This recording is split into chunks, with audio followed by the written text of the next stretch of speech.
Imaginen un día de verano tan violento, tan lleno de muerte, que sería recordado por miles de años.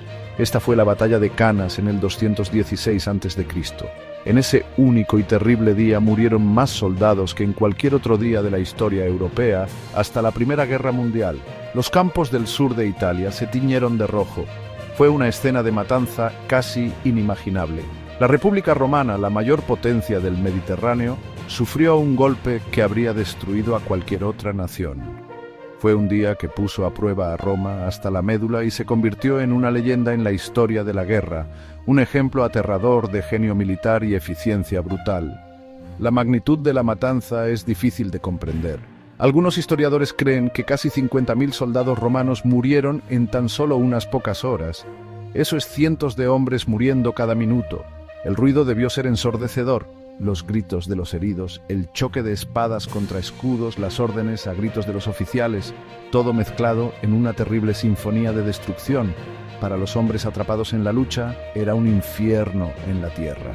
No había escape. Esto no fue solo una batalla, fue una aniquilación, una clase magistral de destrucción impartida por uno de los más grandes comandantes de la historia, Aníbal Barca de Cartago. Este evento no fue solo un acto de violencia aleatorio. Fue el punto culminante de un enorme conflicto que se había estado gestando durante décadas. La batalla misma fue el resultado de años de planificación, marchas y pequeñas escaramuzas. Aníbal había llevado a su ejército en un viaje increíble a través de los Alpes, sorprendiendo por completo a los romanos. Ya los había vencido en 2 grandes batallas antes de Canas, pero esta vez Roma estaba decidida a detenerlo para siempre. Reunieron un ejército masivo, el más grande que jamás habían desplegado en el campo, para aplastar al invasor cartaginés y poner fin a la guerra de una vez por todas. El conflicto entre Roma y Cartago fue una lucha por el control del mundo antiguo. Eran las 2 superpotencias del mar Mediterráneo. Roma, una república en la península itálica, era una potencia terrestre. Su fuerza eran sus legiones, ejércitos disciplinados de ciudadanos soldados. Estaban expandiendo su territorio, conquistando vecinos y haciéndose más fuertes cada año. Su ambición, controlar toda Italia y más allá. Organizados, decididos, un suministro aparentemente interminable de soldados a los que recurrir cuando fuera necesario. Al otro lado del mar, en la costa de la actual Túnez, estaba Cartago. Cartago era una gran potencia marítima, su fuerza provenía de su marina y su vasta red comercial por todo el Mediterráneo. Maravillosos marineros y comerciantes, una ciudad rica y bulliciosa. Su ejército estaba compuesto principalmente por soldados profesionales contratados, mercenarios, España, el norte de África, la Galia. El primer choque, la primera guerra púnica, una guerra larga y brutal, librada principalmente en el mar por Sicilia. Roma tuvo que construir una marina desde cero para competir. Después de más de 20 años, Roma ganó. Roma tomó Sicilia y obligó a Cartago a pagar enormes reparaciones. La derrota fue una profunda humillación para Cartago. Avivó la ira y el deseo de venganza, especialmente en la familia Barca. Entra Aníbal. Su padre, Amílcar Barca, un afamado general cartaginés de la Primera Guerra Púnica. La leyenda dice, Amílcar hizo jurar al joven Aníbal que odiaría a Roma para siempre. Aníbal se tomó el juramento muy en serio. Cuando el sol salió en aquel día de agosto, en el 216 a.C., 2 enormes ejércitos se enfrentaron a través de una llanura polvorienta cerca de la ciudad de Canas. El ejército romano era enorme, habían reunido alrededor de 86.000 hombres, una fuerza de tamaño sin precedentes.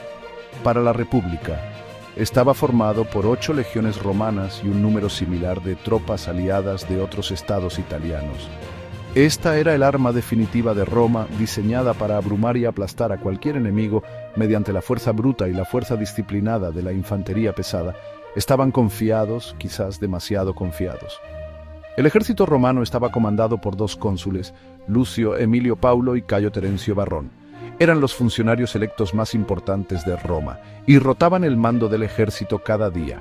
Paulo era un general experimentado y cauto. Desconfiaba de las habilidades de Aníbal y quería evitar una batalla importante en campo abierto. Varrón, por otro lado, era ambicioso y agresivo. Estaba ansioso por luchar y conseguir una gloriosa victoria para Roma. El día de la batalla, Varrón estaba al mando. Frente a esta enorme fuerza romana estaba el ejército de Aníbal. Era mucho más pequeño, con unos 50.000 hombres.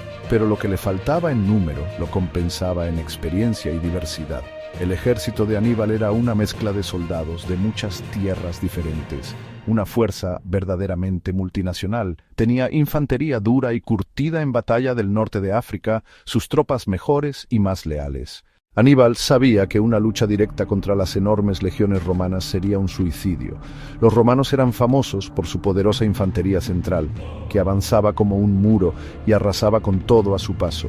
Así que Aníbal diseñó un plan brillante y arriesgado para contrarrestarlo. Su estrategia era una trampa, un lazo cuidadosamente tendido para atraer a los romanos y luego destruirlos. Era un plan que requería una sincronización perfecta, una disciplina increíble de sus tropas y una profunda comprensión de la mentalidad de su enemigo. Estaba a punto de llevar a cabo una de las maniobras tácticas más famosas de la historia militar. Su línea de batalla parecía extraña, casi débil. En el centro colocó a sus tropas menos fiables. La infantería española. En el centro colocó a sus tropas menos fiables. La infantería gala. Los dispuso en forma de media luna, abultados hacia el ejército romano. Esta media luna fue diseñada para ser el cebo. Aníbal sabía que cuando las poderosas legiones romanas avanzaran, empujarían hacia atrás este centro más débil. Contaba con ello. Quería que los romanos creyeran que estaban ganando, que avanzaran con confianza y que se adentraran cada vez más en su formación, persiguiendo lo que creían que era una línea enemiga en retirada y desmoronándose. Mientras el centro estaba diseñado para ceder, la verdadera fuerza del ejército de Aníbal estaba escondida en los costados o flancos. Aquí colocó a sus mejores soldados, la veterana infantería africana. Eran tropas altamente entrenadas y disciplinadas, armadas y equipadas al estilo romano con armaduras y armas capturadas en batallas anteriores. Estaban posicionados en columnas profundas, retenidos de la línea principal, casi ocultos a la vista de los romanos. Su trabajo era esperar, mantener su posición mientras el centro se doblaba hacia atrás y estar listos para atacar en el momento perfecto. La última parte de su plan involucraba a su caballería, que era muy superior a la caballería romana. En un ala colocó a su caballería pesada española. En esa ala tenía caballería pesada gala.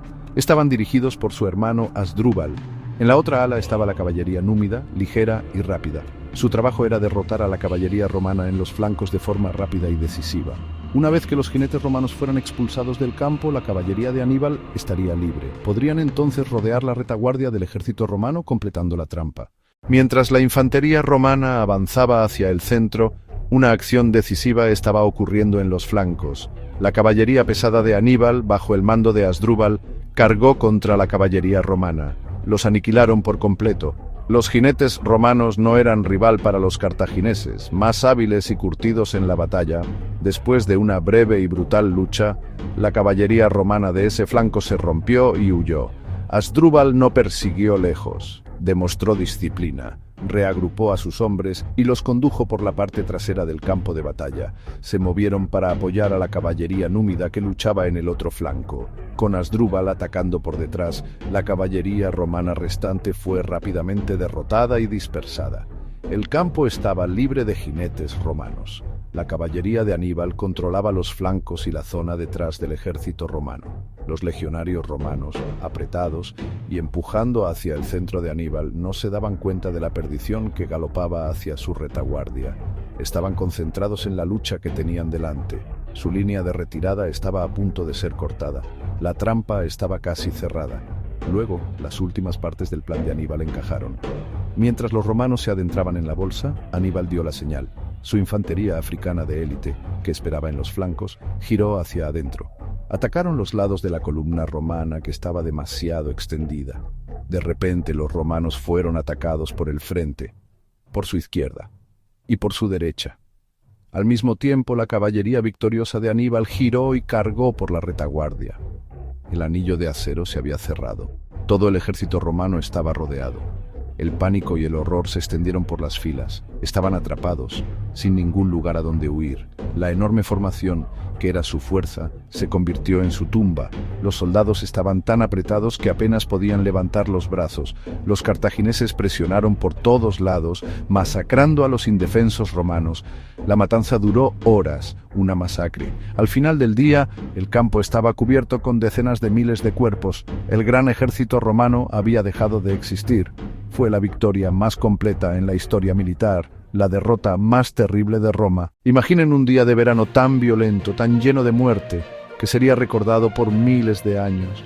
Esta fue la batalla de Canas en el 216 a.C.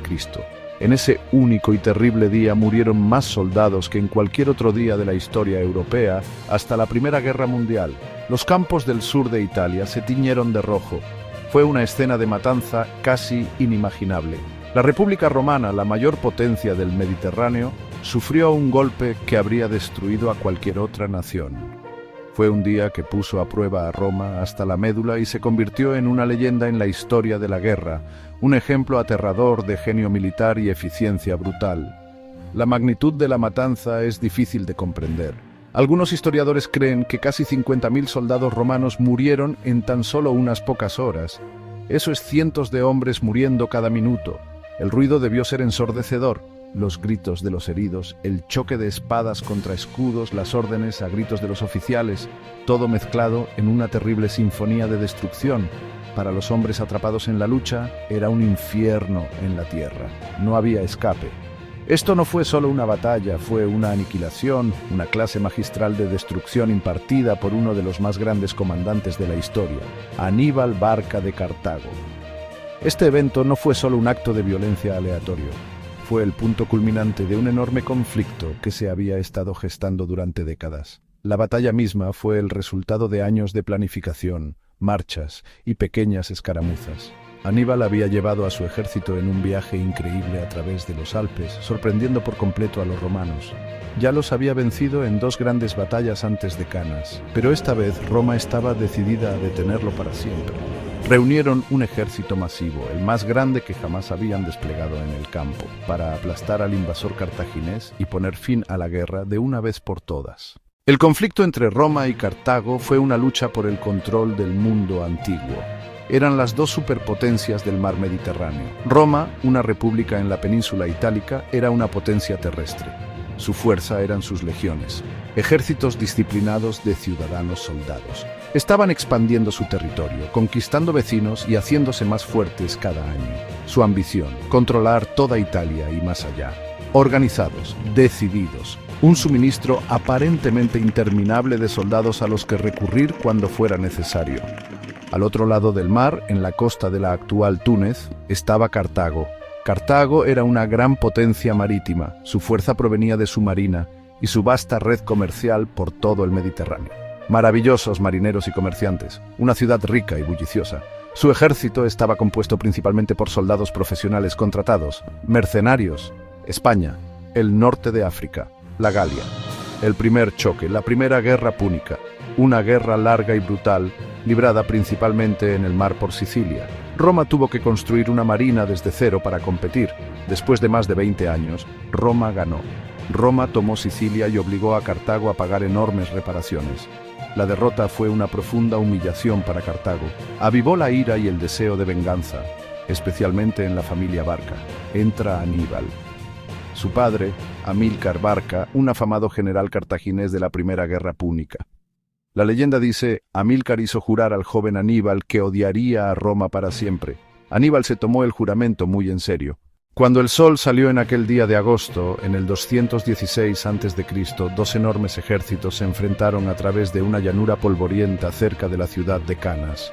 El ejército romano era enorme, habían reunido alrededor de 86.000 hombres, una fuerza de tamaño sin precedentes. Para la República, estaba formado por 8 legiones romanas y un número similar de tropas aliadas de otros estados italianos. Esta era el arma definitiva de Roma, diseñada para abrumar y aplastar a cualquier enemigo mediante la fuerza bruta y la fuerza disciplinada de la infantería pesada. Estaban confiados, quizás demasiado confiados. El ejército romano estaba comandado por 2 cónsules, Lucio Emilio Paulo y Cayo Terencio Varrón. Eran los funcionarios electos más importantes de Roma y rotaban el mando del ejército cada día. Paulo era un general experimentado y cauto. Desconfiaba de las habilidades de Aníbal y quería evitar una batalla importante en campo abierto. Varrón, por otro lado, era ambicioso y agresivo. Estaba ansioso por luchar y conseguir una gloriosa victoria para Roma. El día de la batalla, Varrón estaba al mando. Frente a esta enorme fuerza romana estaba el ejército de Aníbal. Era mucho más pequeño, con unos 50.000 hombres. Pero lo que le faltaba en número lo compensaba en experiencia y diversidad. El ejército de Aníbal era una mezcla de soldados de muchas tierras diferentes, una fuerza verdaderamente multinacional. Tenía infantería dura y curtida en batalla del norte de África, sus tropas mejores y más leales. Aníbal sabía que una lucha directa contra las enormes legiones romanas sería un suicidio. Los romanos eran famosos por su poderosa infantería central, que avanzaba como un muro y arrasaba con todo a su paso. Así que Aníbal diseñó un plan brillante y arriesgado para contrarrestarlo. Su estrategia era una trampa, un lazo cuidadosamente tendido para atraer a los romanos y luego destruirlos. Era un plan que requería una sincronización perfecta, una disciplina increíble de sus tropas y una profunda comprensión de la mentalidad de su enemigo. Estaba a punto de llevar a cabo una de las maniobras tácticas más famosas de la historia militar. Su línea de batalla parecía extraña, casi débil. En el centro colocó a sus tropas menos fiables. La infantería española. En el centro colocó a sus tropas menos fiables. La infantería gala. Los dispuso en forma de media luna, abultados hacia el ejército romano. Esta media luna fue diseñada para ser el cebo. Aníbal sabía que cuando las poderosas legiones romanas avanzaran, empujarían hacia atrás este centro más débil. Contaba con ello. Quería que los romanos creyeran que estaban ganando, que avanzaran con confianza y que se adentraran cada vez más en su formación, persiguiendo lo que creían que era una línea enemiga en retirada y desmoronándose. Mientras el centro estaba diseñado para ceder, la verdadera fuerza del ejército de Aníbal estaba escondida en los costados o flancos. Aquí colocó a sus mejores soldados, la veterana infantería africana. Eran tropas altamente entrenadas y disciplinadas, armadas y equipadas al estilo romano con armaduras y armas capturadas en batallas anteriores. Estaban posicionados en columnas profundas, retenidos de la línea principal, casi ocultos a la vista de los romanos. Su trabajo era esperar, mantener su posición mientras el centro se doblaba hacia atrás y estar listos para atacar en el momento perfecto. La última parte de su plan involucraba a su caballería, que era muy superior a la caballería romana. En un ala colocó a su caballería pesada española. En esa ala tenía caballería pesada gala. Estaban dirigidos por su hermano Asdrúbal. En la otra ala estaba la caballería númida, ligera y rápida. Su trabajo era derrotar a la caballería romana en los flancos de forma rápida y decisiva. Una vez que los jinetes romanos fueran expulsados del campo, la caballería de Aníbal estaría libre. Podrían entonces rodear la retaguardia del ejército romano completando la trampa. Mientras la infantería romana avanzaba hacia el centro, una acción decisiva estaba ocurriendo en los flancos. La caballería pesada de Aníbal, bajo el mando de Asdrúbal, cargó contra la caballería romana. Los aniquilaron por completo. Los jinetes romanos no eran rival para los cartagineses, más hábiles y curtidos en la batalla. Después de una breve y brutal lucha, la caballería romana de ese flanco se rompió y huyó. Asdrúbal no persiguió lejos, demostró disciplina. Reagrupó a sus hombres y los condujo por la parte trasera del campo de batalla. Se movieron para apoyar a la caballería númida que luchaba en el otro flanco. Con Asdrúbal atacando por detrás, la caballería romana restante fue rápidamente derrotada y dispersada. El campo estaba libre de jinetes romanos. La caballería de Aníbal controlaba los flancos y la zona detrás del ejército romano. Los legionarios romanos, apretados y empujando hacia el centro de Aníbal, no se daban cuenta de la perdición que galopaba hacia su retaguardia. Estaban concentrados en la lucha que tenían delante. Su línea de retirada estaba a punto de ser cortada. La trampa estaba casi cerrada. Luego, las últimas partes del plan de Aníbal encajaron. Mientras los romanos se adentraban en la bolsa, Aníbal dio la señal. Su infantería africana de élite, que esperaba en los flancos, giró hacia adentro. Atacaron los lados de la columna romana que estaba demasiado extendida. De repente los romanos fueron atacados por el frente, por su izquierda y por su derecha. Al mismo tiempo, la caballería victoriosa de Aníbal giró y cargó por la retaguardia. El anillo de acero se había cerrado. Todo el ejército romano estaba rodeado. El pánico y el horror se extendieron por las filas. Estaban atrapados, sin ningún lugar a donde huir. La enorme formación, que era su fuerza, se convirtió en su tumba. Los soldados estaban tan apretados que apenas podían levantar los brazos. Los cartagineses presionaron por todos lados, masacrando a los indefensos romanos. La matanza duró horas, una masacre. Al final del día, el campo estaba cubierto con decenas de miles de cuerpos. El gran ejército romano había dejado de existir. Fue la victoria más completa en la historia militar, la derrota más terrible de Roma.